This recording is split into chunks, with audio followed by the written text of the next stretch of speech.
Olá pessoal, caros alunos, hoje nós vamos falar um pouquinho sobre esse fato nos Estados Unidos, né? George Floyd, que foi brutalmente assassinado, e na cidade de Minneapolis, no estado de Minnesota, lá no norte dos Estados Unidos.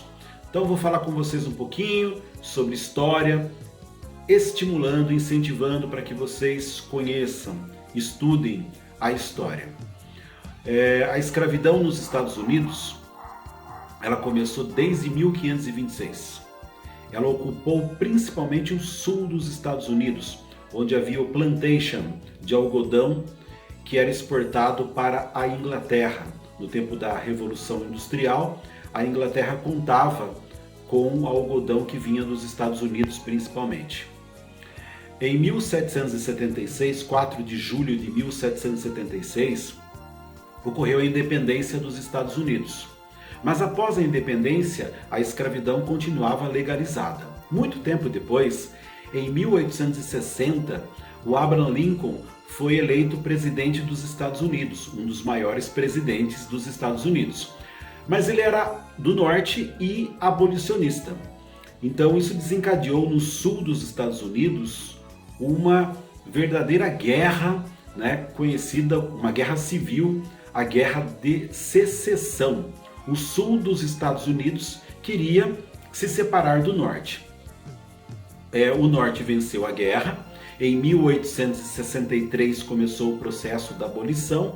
Em 1865 foi assinada a abolição da escravidão nos Estados Unidos.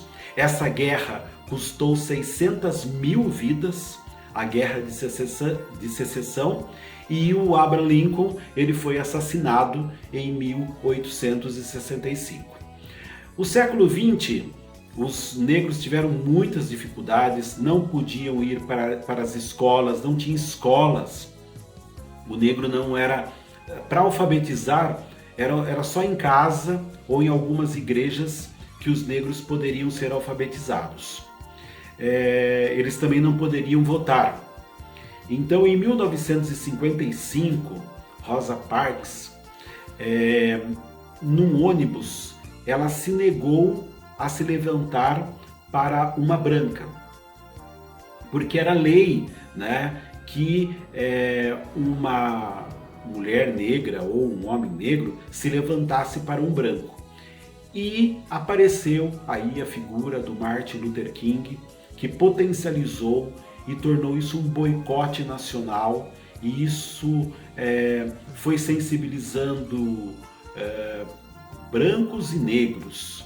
E depois de 382 dias de boicote, as empresas de ônibus começaram a ter prejuízos, algumas faliram. Então, em 1955 já é um marco, né, de luta por direitos civis dos negros. Martin Luther King ganhou em 1964 o Prêmio Nobel da Paz. Ele criou uma mobilização nacional, faz um discurso épico, histórico em Washington para mais de 200 mil pessoas. Eu tenho um sonho que crianças negras possam brincar com crianças brancas. O país era segregado, tinha lugar em cinema demarcado para brancos e negros, bebedouro para brancos e negros nos Estados Unidos. Teve isso na África do Sul, no Apartheid, também teve nos Estados Unidos. Martin Luther King foi assassinado no dia 4 de abril de 1968 na cidade de Memphis. Outra mobilização, 40 mortes pelo menos após o assassinato de Martin Luther King. Ele é uma referência, né, na luta dos direitos dos negros. Em 1964, com o Kennedy, já muitos direitos foram incorporados, e o seu sucessor, né, os direitos civis de direito a voto. Então, desde 65, os negros têm cidadania reconhecida e, com isso, a ascensão social. Eu sempre pergunto para os alunos, quanto vocês acham que é a porcentagem de negros na população dos Estados Unidos? Quanto que você acha? É interessante que os alunos dizem 80%, 70%, mais da metade.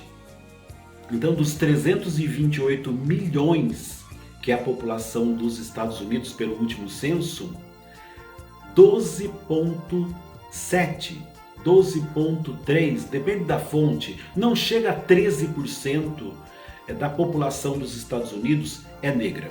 Ou seja, embora estejam os Estados Unidos por transformações, a maior parte da população dos Estados Unidos é branca. Ou seja, os protestos que vocês estão vendo, notem nas imagens, tem muitos brancos. Então esses protestos ganham muita força porque ele não é segmentado. Muitos brancos se sensibilizam, se envolvem, não aceitam o ódio, a intolerância. Então o racismo é uma coisa muito séria que no século XIX ele tornou-se científico, enraizado, cultural, e nós temos essa herança e nós devemos abandonar essa herança. Eu sempre digo nas minhas aulas, vocês imaginem, né, quem que vai, quando precisa de sangue, vai ficar escolhendo a etnia daquele sangue? Quem, quando precisa de um transplante, vai ficar escolhendo, né, a etnia? Isso é um absurdo, isso cai por terra. Né? Nós não somos divididos por raça, nós temos etnias. Eu sou negro, mas o que me diferencia é só uma pigmentação de pele. É um absurdo. Em pleno século XX, nós presenciarmos essa situação toda por um ato de intolerância, por uma herança cultural de ódio, de violência, o desencadeamento, os prejuízos, a mobilização toda provocada. Então, eu acho que, como Voltaire ensinou no século XVIII, o princípio da tolerância. Tolerância não custa nada para ninguém. Pela tolerância nós podemos chegar ao respeito.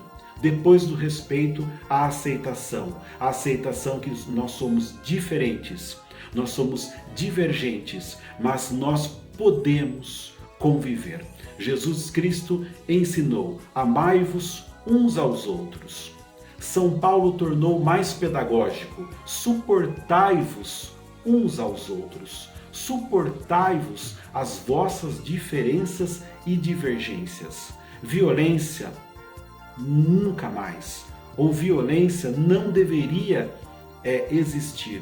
Nós devemos, como seres humanos, evoluirmos para a civilização e para a boa convivência. Acompanhe a história. Eu deixo uma dica de um filme fantástico que eu assisti há pouco, Luta por Justiça. É a história de um advogado negro formado em Harvard e ele vai, no início da carreira, defender pessoas que estão no corredor da morte. E esse advogado, caso real, vira uma referência nos Estados Unidos. Conheçam a história. Mais de 130 pessoas foram libertadas e estavam condenadas injustamente. O filme é belíssimo e ele prende a atenção do começo ao fim. Luta por Justiça. E leiam também vários livros. Leiam a biografia do Martin Luther King. É fantástica. Mais um livro que eu indico para vocês: O Sol Nasce para Todos. O sol é para todos.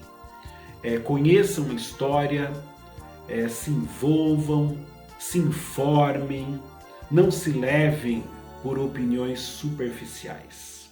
Grande abraço, pessoal. Fiquem com Deus.